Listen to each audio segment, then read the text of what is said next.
নারায়ণগঞ্জ-৩ আসনে সোনারগাঁয়ে সাবেক দেশনেত্রী খালেদা জিয়ার আশু রোগমুক্তি কামনা ও বিএনপির ভারপ্রাপ্ত চেয়ারম্যান তারেক রহমানের মিথ্যা মামলা প্রত্যাহারের দাবিতে দোয়া ও জনসভায় উপস্থিত ছিলেন প্রধান অতিথি রেজাউল করিম সাহেব, প্রতিমন্ত্রী ও বিএনপি জাতীয় নির্বাহী কমিটির অন্যতম সদস্য, প্রধান বক্তা আলহাজ খন্দকার মোহাম্মদ আবু জাফর ও দোয়ায় অংশগ্রহণ করেন আরও অনেকে।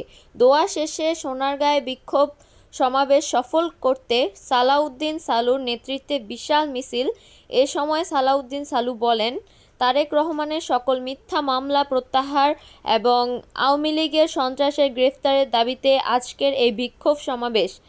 এ সময়ে বক্তব্য রাখেন প্রধান অতিথি রেজাউল করিম সাহেব, প্রতিমন্ত্রী ও প্রধান বক্তা আলহাজ খন্দকার মোহাম্মদ আবু জাফর সহ আরও অনেকে। এতক্ষণ দেখলেন সংবাদ শিরোনাম, এখন বিস্তারিত দেখুন।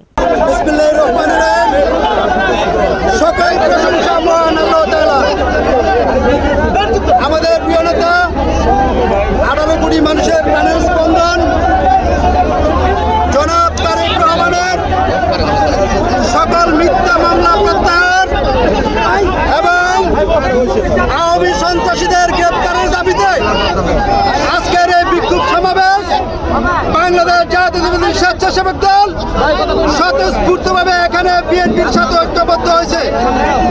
আমি বাংলাদেশ জাতীয়তাবাদী স্বেচ্ছাসেবক দলের পক্ষ থেকে বলতে চাই, আমরা বিগত অনেক বছর যাবৎ আমাদের যে স্বাধীনতার 1931 সালে যে স্বাধীন হয়েছিল সেই স্বাধীনতা যখন বিলীন হয়েছিল, এই কুচক্রী মহলের নেত্রী শেখ হাসিনার নেতৃত্বে সেই স্বাধীনতাকে পুনরুদ্ধার করার জন্য আমরা প্রায় 17 বছর রাজপথে আন্দোলন করেছি। আমরা আন্দোলন করেছি আমাদের প্রিয় নেত্রী বেগম খালেদা জিয়ার বিরুদ্ধে মিথ্যা মামলা করার জন্য। আমরা আন্দোলন করছি আমাদের প্রিয় নেতা তারেক রহমানের বিরুদ্ধে মিথ্যা মামলা দেওয়ার জন্য। আমাদের আন্দোলন অনেকটা সফলতার দ্বার প্রান্তে চলে এসেছে। এদেশের গণতন্ত্র রক্ষা করার জন্য, স্বাধীনতার সার্বভৌমত্ব রক্ষা করার জন্য আমাদের আন্দোলন চলমান ছিল, এখনো চলছে। যে পর্যন্ত বাংলাদেশে গণতান্ত্রিক সরকার প্রতিষ্ঠিত না হবে, এদেশের জনগণের সরকার প্রতিষ্ঠিত না হবে, সে পর্যন্ত আমাদের আন্দোলন চলবে।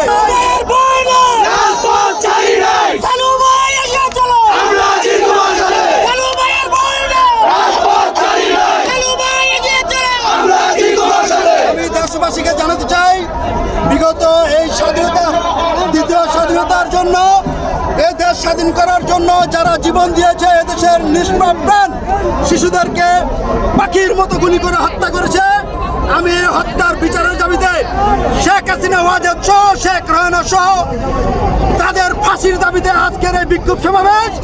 তাদের দোষর যারা এদেশ থেকে পালিয়েছে তাদেরকে ধরে এনে বাংলাদেশের মাটিতে জনসমক্ষে বিচারের দাবিতে আমাদের বলতে চাই, অবিলম্বে আমাদের প্রিয় নেতা তারেক রহমানকে বাংলাদেশের মাটিতে ফিরিয়ে আনতে হবে। যদি না হয় তাহলে আমাদের আন্দোলন আরো বেগবান হবে ইনশাআল্লাহ। স্বেচ্ছাসেবক দল অতীতে রাজপথে ছিল, রাজপথের সকল আন্দোলন একসাথে মোকাবেলা করেছে বিএনপির সাথে। সামনের দিকে যত আন্দোলন দিবে, আমাদের প্রিয় নেতা তারেক রহমানের নির্দেশে আমাদের সংগঠনের সম্মানিত সভাপতি জনাব এস.এম. জিলানী এবং রাজীব হাসানের নেতৃত্বে আমরা ঐক্যবদ্ধ আছি। যে কোনো আন্দোলন, যে কোনো মূল্যে প্রয়োজনে আবার জীবন দিব, তাজা রক্ত দিয়ে হলে আমরা আন্দোলন সফল করব। আন্দোলনের 5 তারিখ পর্যন্ত দেশ স্বাধীন হওয়ার আগ পর্যন্ত আমার পাশে যাদেরকে দেখছেন, তারা প্রত্যেকটা লোক রাজপথে ছিল, অনেকে আহত হয়েছে, অনেকে জীবন দিয়েছে। আমি তাদের আত্মার মাগফিরাত কামনা করে আমার বক্তব্য শেষ করছি। খুদাবাদ, বাংলাদেশ জিন্দাবাদ, বাংলাদেশ জাতীয়তাবাদী স্বেচ্ছাসেবক দল জিন্দাবাদ। আপনারা দেখেছেন প্রোগ্রাম করতে গিয়ে তারা কেবল মাইকিং করেছে। আরে বাবা, কোনো মাইকিং করছিস কেন? কাউকে খুঁজে পেলাম না। যুবদল জাসাসের কমিটি নেই। যুবদলের আহ্বান বলছেন, ভাই আমরা কোনো প্রোগ্রাম ডাকিনি, যদি কেউ ডেকে থেকে থেকে বহিষ্কার করা হবে। সজীব সমান আমাকে ফোন করিয়েছে। আপনারা দেখেছেন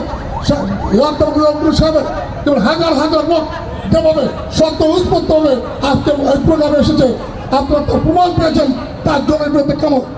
যদি আমরা ঠিক মতো প্রোগ্রাম করবো কি, তারা মাইক বিক্রি করে জায়গায় জায়গায় তারা বিভিন্নভাবে লোকদেরকে বলে বেড়াচ্ছে এখানে প্রোগ্রাম হবে না, রংপুর সাহেব প্রোগ্রাম হবে না।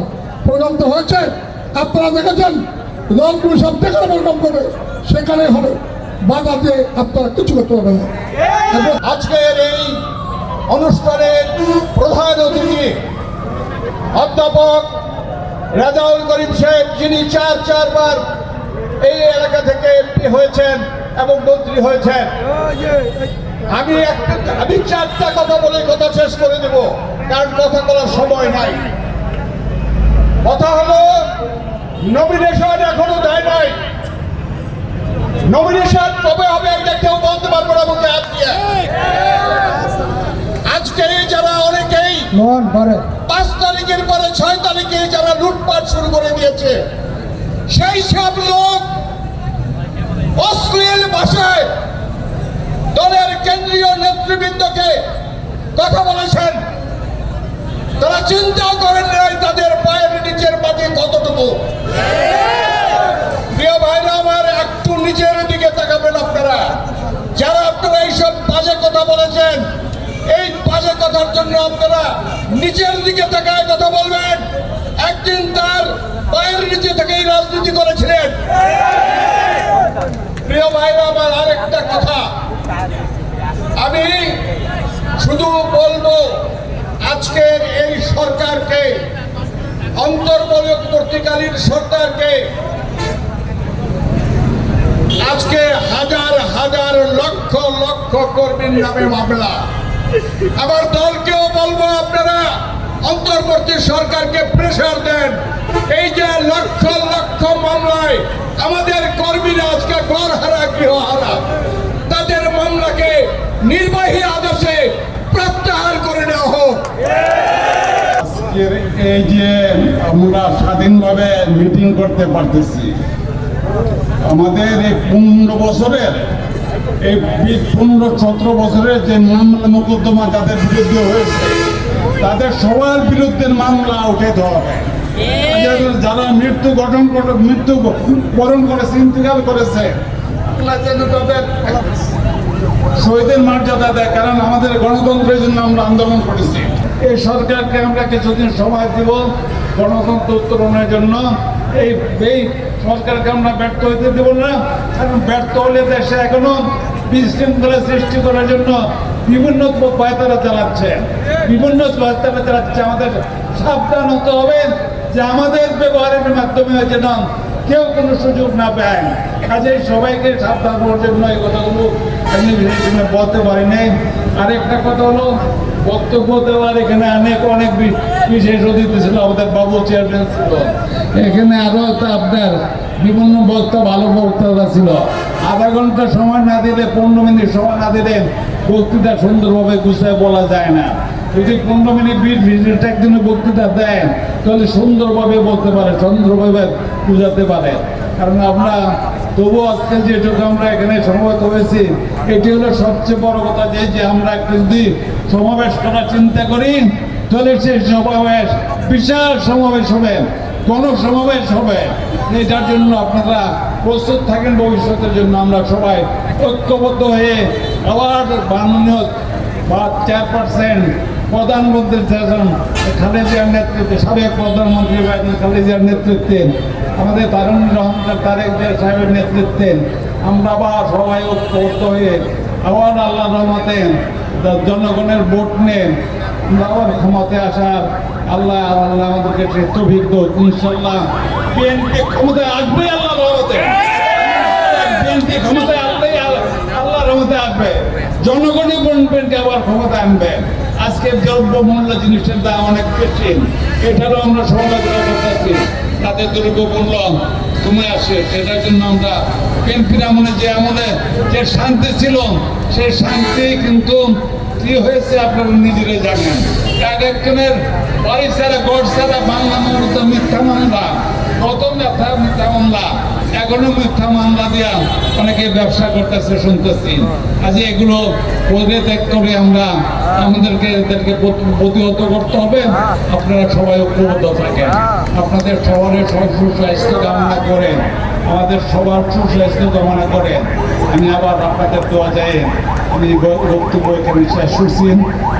আমার প্রিয় বড় ভাই জনাব খন্দকার আবু জাফর, আমার সাথে বিশেষ অতিথি উপস্থিত আছেন সাবেক সফল ছাত্রনেতা বাংলাদেশ জাতীয় স্বেচ্ছাসেবক দল কেন্দ্রীয় কমিটির সাবেক দপ্তর সম্পাদক ও সহসভাপতি, আমার রাজনৈতিক আশ্রয়স্থল, যিনি আমাকে সবসময় হাতছানি দিয়ে আগলে ধরে রাখেন, সোনারগাঁয়ের কৃতি সন্তান জনাব ওয়ার্ডি অধ্যাপক বকুল ভাই সহ সোনারগাঁয়ের বিএনপি অঙ্গ সংগঠনের নেতৃবৃন্দ। আমি নাম বলতে গেলে অনেক সময় চলে যাবে। প্রিয় ভাইয়ের আমার, আমি দুইটি কথা বলবো, মন দিয়ে শুনবেন প্লিজ, সবাইকে অনুরোধ করছি। কিছুদিন যাবৎ লক্ষ্য করতেছি সোনারগাঁয়ে কিছু নতুন নেতৃত্ব, আমি মান্নান ভাইকে সম্মানের সহিত বলি, উনি একজন ত্যাগী বিএনপি নেতা সোনারগাঁয়ের জন্য। আমি আপনাকে শ্রদ্ধার সাথে বলি, আপনার সাথে কিছু লোক 5 তারিখের পর রুগ্ন হয়ে সোনারগাঁয়ের বিভিন্ন জায়গায় লাঠি সোটা নিয়ে জবরদখল করছে এবং বিএনপির নাম ধরে কোথাও কোথাও লাঠি মিছিল করেছে। প্রিয় মান্নান ভাই, আপনাকে প্রশ্ন করি, 5 তারিখের আগে তারা কোথায় ছিল? 5 তারিখের আগে তাদের বিজয়ী রাজপথে আমি দেখতে চাই। কিন্তু আমরা বুকে হাত দিয়ে বলতে পারি, এই যে এখানে মুকুল ভাই বকুল ভাই আছে সাক্ষী, রাজপথের প্রত্যেকটা প্রোগ্রামে সক্রিয় ছিলেন। কিন্তু বুকে সাহস দিয়ে বলতে পারি, সোনারগাঁয়ের কোনো মাল ফ্যাক্টরিতে জবরদখল করতে চাই নাই। কারণ আমরা অধ্যাপক রেজাউল করিমের রাজনীতি করি, বৌদ্ধ রাজনীতি করি, আমরা বকুল ভাই মুকুল ভাই জাফর ভাইয়ের রাজনীতি করি। আওয়ামী লীগ করি না যে আমাদের চোখে আঙ্গুল তুলবেন। আমি সুন্দরভাবে বলি, আমরা তৃণমূল থেকে উঠে এসেছি, ছাত্র দল থেকে উঠে এসেছি, যাদের কাছ থেকে রাজনীতি শিখেছি, অবস্থিত কখনো শিক্ষা দেয় নাই। কাজেই আমাদেরকে বাধ্য থাকতে দেন। যারা লাঠি শুটে নিয়ে রাজপথে জবরদখলের চেষ্টা করে, তাদেরকে হুঁশিয়ারি করে বলতে চাই, আপনারা আমাদেরকে শান্ত থাকতে দেন, অশান্ত হওয়ার চেষ্টা করেন না। যদি আমরা লাঠি শুটে হাতে নাই, আপনারা কিন্তু রাজপথে থাকতে পারবেন না ইনশাআল্লাহ। আরেকটি কথা বলে শেষ করব। গতকালকে রাত্রে নবী ভাই বকুল ভাইদের নামে যে মামলা করেছেন, একটি মারামারির পুচকে মামলা। আমরা কিন্তু প্রায় 8 শতাধিক মামলা খেয়েছি, একটি কঠিন কঠিন মামলা খেয়েছি। মামলার ভয় আমাদেরকে দেখাবেন না। জেল জুলুম যদি আসুক, আমরা রাজপথে ছিলাম তার স্বাধীনতা সার্বভৌমত্ব রক্ষার জন্য, আমাদের প্রিয় ব্যক্তির মিথ্যা মামলা প্রত্যাহারের জন্য। আমাদের আন্দোলন সেই পর্যন্ত চলবে। আমাদের আন্দোলন দেশের দখলদারের আন্দোলন নয়, আমাদের আন্দোলন দেশের সোজা আন্দোলন নয়। আমাদের আন্দোলন হবে প্রিয় দেশের তারিখ রহমানকে দেশের প্রিয়। আমাদের আন্দোলন হবে